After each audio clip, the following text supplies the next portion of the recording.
cases range from reports we have from both our police department and from people just calling our office, frankly, saying they were on the trail and a model airplane came close to where they were. We had some reports of some vehicles coming in conflict with the RC aircraft on the road. We also had some conflicts that were happening. People were concerned with wildlife, that being next to a migratory route, that might somehow impact that. So at the time, we had another discussion with our Parks and Recreation Advisory Commission over about the span of 2 years, and the recommendation was determined that if we are going to restrict it, the time would be when the land is going to be ready to be developed as a park according to the master plan from 2006.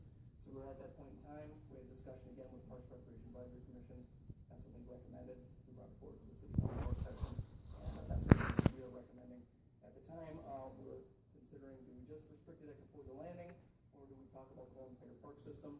Unfortunately, this is one of those instances where if there's a use that maybe isn't appropriate or maybe a nuisance to somebody, we want to try to facilitate in a specialty area somewhere. This is one of those activities, one of the rare ones that we do not have the real estate in the rest of South Sain Paul to facilitate it anywhere else in our park system. So, it's unfortunate we have to say you can't do it here. We like to follow it up with when you do it here instead. Unfortunately, we do not have that luxury with the nature of our park system being in the urban park here. So we are recommending for full restrictions of RC aircraft in the parks. We also included watercraft in that when we started analyzing some of the concerns that were also aircraft. It also tied to RC watercraft. That really only would affect Silas Lake Park in our park system, but the commission, Parks and Recreation Advisory Commission, felt it was appropriate to include that as well. Anything from the council? Councilmember Seaver? Moved by Councilmember Raffiker. Second by Councilmember Podgorski. Councilmember Seaver. Thank you, Your Honor. Mr. Edson, where else in Dakota County can somebody who lives in South Sain Paul go to fly the aircraft? I'm not aware of any private facilities that are available. I do know through some research there are 33 flying clubs in the state of Minnesota. Those clubs usually have a home airfield they use. As far as a public airfield in Dakota County, the only one I'm aware of is operated by Dakota County at Spring Lake Park Reserve in Hastings. Other than that, there are not any other municipalities in Dakota County that operate a dedicated airfield. So maybe some enthusiasts could maybe correct me, and there might be more opportunity out there. But usually, what they are, it's a pay-to-fly facility that's privately owned on private property. Usually, there's a membership involved, some code of conduct they have to follow. That's the structure. But right now, the only public one I know of in Dakota County, proximity to where we are, is operated by Dakota County at Spring Lake Park Reserve. Thank you. Is there anyone from the audience that'd like to speak to this?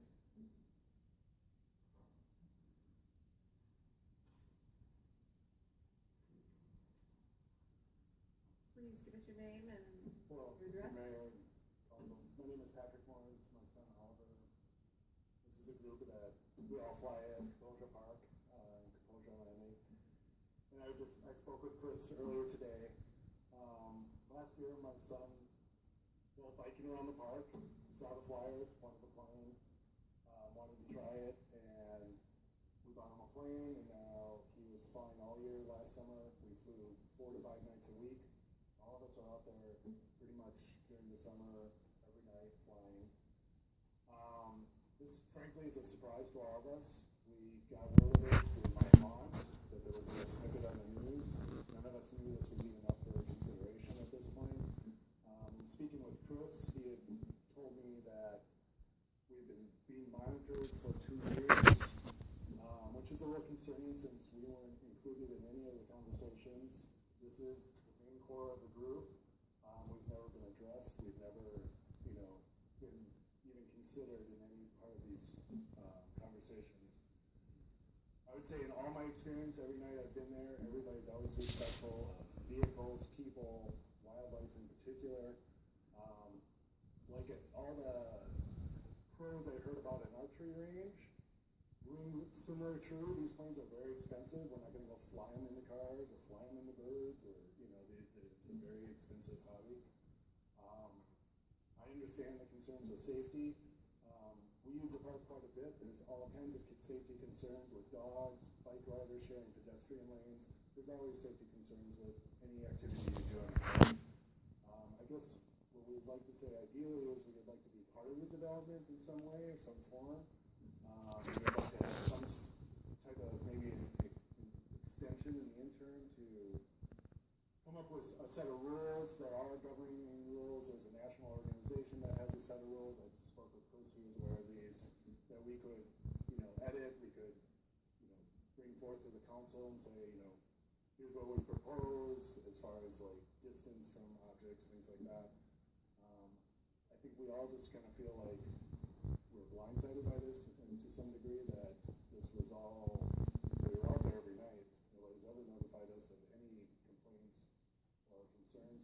And quite frankly, a lot of people in the park come and stop by and look at the planes we fly. Old World War I, World War II planes. There's a lot of interest from veterans to small children that come and look at the planes and are interested in the planes. I would say there's just as much interest as there is of any complaints that happen in the park.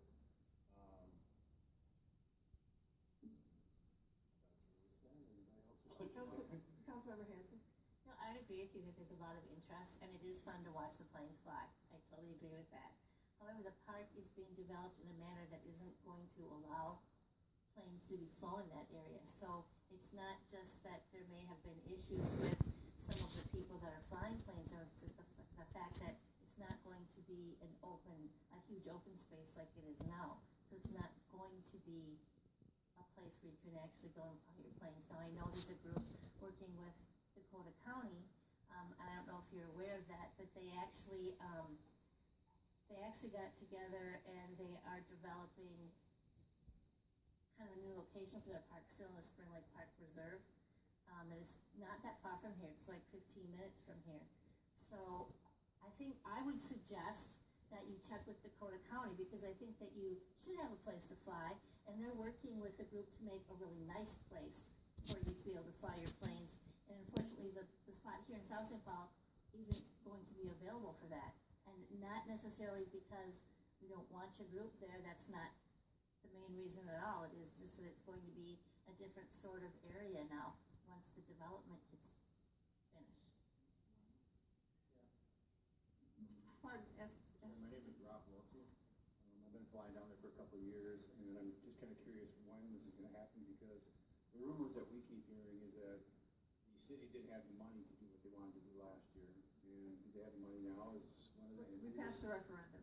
Is there a reason that we couldn't stay till we got to that point, maybe? Construction is going to start. For what part of the park are they gonna start development this year? Madam Mayor, members of the council, this council approved the contract for phase 1 of Kaposia Landing. We have a pre-construction meeting this Thursday, and we'll know more of when the construction will start, but we're guessing it'll start as early as May. Which is the ball field, is that correct? Correct. Which is on the very, very, very north end of the park? Yes, but there's gonna be some earthwork that has to be done, so when the earthwork has to be done, we're probably gonna have to, and we won't know this until Thursday when we have the pre-construction meeting with the contractor. We'll have to shut the roadway down and most access to the park, because we're gonna be going in for probably a month. So based on Lori's assessment that it's more based on the development of the park, not necessarily how it's being used, would it be fair to say that until this is done, it should be tabled, we should wait and see? No. I Yeah, don't think because all of the public discussion we've had over the last 15 years relating to the Parks Master Plan, guys, which has been open to all of you to attend. As residents of South Sain Paul, how many of you are residents? So we've developed a very comprehensive Parks Master Plan, and at no point did we identify Kaposia Landing as a place for recreational aircraft, ever. We didn't consider that in the trail system that we worked with the Dakota County and the state of Minnesota and the Met Council on. We didn't consider that in the RFP we just let for the ballparks and how we are gonna develop that area as an active passive use. So it's not in the plan to have remote controlled aircraft there, and laws are generally designed not for the majority but for the few. And I think you all understand that. We cannot patrol that park from dawn to dusk and patrol people that have remote operated aircraft in that park. We don't have the the staff to do that, we don't have the finances, we don't have the tax dollars to do that. So, in absence of that, with nothing in our comprehensive plan, with nothing in our parks master plan, and with a facility in Dakota County, and another facility in Washington County, both within driving distance, and with multiple private airplane clubs that you have access to, I don't feel it's an obligation on our part to offer this. We also don't have a golf driving range in town. We don't have a golf course in town. People drive to those other things. Each small city cannot offer every recreational opportunity. We just don't have the resources, and that's what the voters tell us.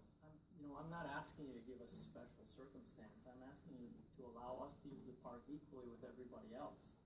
So you don't have to designate it as a flying park. You don't have to designate it as a kite flying park, right? You're trying to just outlaw flying these airplanes. On city property. There was not already a provision that said we couldn't do it, and we're here trying to get it passed, right? So if that's what we're talking about, we just want equal use of the park. We want, if you're allowed to fly a kite out there, why aren't we allowed to fly an airplane until development stops us from doing that? The development is going to stop you from doing that. It's coming in May, okay? We're going to have to make a tougher decision with the dog park and how we continue to offer access to that facility as we provide a safe construction zone for workers to work in. That's our number one concern. We need to get this project done, but it's got to be safe for everybody too. There is just, we can't be everything to everybody. So, I mean, all the wording in the ordinance here is really completely irrelevant to what we're passing, because none of this conversation right now is not in here. None of that is in here. It's about hazards and safeties and, the place being used for other activities. And now we're talking about construction. As you cut down the amount of land you have, would you not agree that limits your opportunities to bail? I completely agree, but I can tell you that we've all followed the development of the park process here. I'm a resident, so I've been keeping everybody up to speed on what we're passing, where the money's going, when we're shutting down this park and moving fields here, and where the development's happening, and we know our time's limited. We know that. But we're wondering why we're getting kicked out now when we know we have time. I know we're not developing the area where we fly. They've already been driving trucks through there, we know that, right? So if the dog park can stay open, why can't our area stay open to fly airplanes? If it's not about this, if it's not about hazards and safeties, if it's truly about development. But that all goes hand in hand. Hazards and safety and the wording of the ordinance goes hand in hand with the development. That's not what this says. This is a hazards and safety for the other people in the park, right? We're not talking about my safety, right? We're talking about everybody's safety because we're concerned constantly with our liability and exposure and safety, and we can't provide every recreational opportunity that people want. People want to snowboard down the hill across the street from St. Augustine's. That's public property. We can't let them do that either. It's just, Do we have an ordinance for that, or do we just say, Well, actually, yes, we do. But is it public knowledge? I don't think it is. I think we're knee-jerk reaction here. Somebody had a bad episode down there. Someone's airplane got out of control, or something happened, and we had some complaints. But if you look at how many people participate down there, the number of people that come to our town to do this right now, I think you'd find that it's a very, very, very tiny percentage that have caused any kind of issues. But they have, and that has been documented. Chris had said that there were no incidents already accidents with people or But we had complaints, and we operated on a complaint there. And you guys, you operated as an interim use of that area until we were gonna develop it, and now we're ready to develop it. I mean, we really did allow it as. An ordinance then? Is it necessary? Because Is it necessary? Because you're gonna develop means I can't use it once you develop it, because you're gonna have trees and bench shells and shelters and, horseshoe pits, and sure, I'm out of space to fly then. So is it really necessary to pass an ordinance to stop us from going there? Because you're gonna develop it anyway, so I'm gonna have to go. I get it. No, I get it. We know that the time's limited. We know we're gonna have to go as soon as you develop it. But is it necessary to spend time passing an ordinance for that? to enforce it, yes. Enforce what? To enforce nobody flying down there, yes. Yes, that's the way government works in the state of Minnesota. You have to pass an ordinance in order to truly affect the change. To that serve you're what looking for. purpose? That nobody flies down there, period. No, that's the outcome. To serve what purpose, though? To protect the public in their best interest. That's- Why I'd don't like- we ban alcoholic beverages in the state of Minnesota when there are so many people on the highways getting killed with drunk drivers? Or why do we allow to continue to sell the six-pack of soda pops with the little plastic things on that you find all over floating in the lakes and stuff? I think They're killing birds. I think we've walked like. I think we've kind of lost track of what the actual discussion is, in the sense that, you know, the ordinance is written for the safety of the general public, correct? And the wildlife and whatnot, right?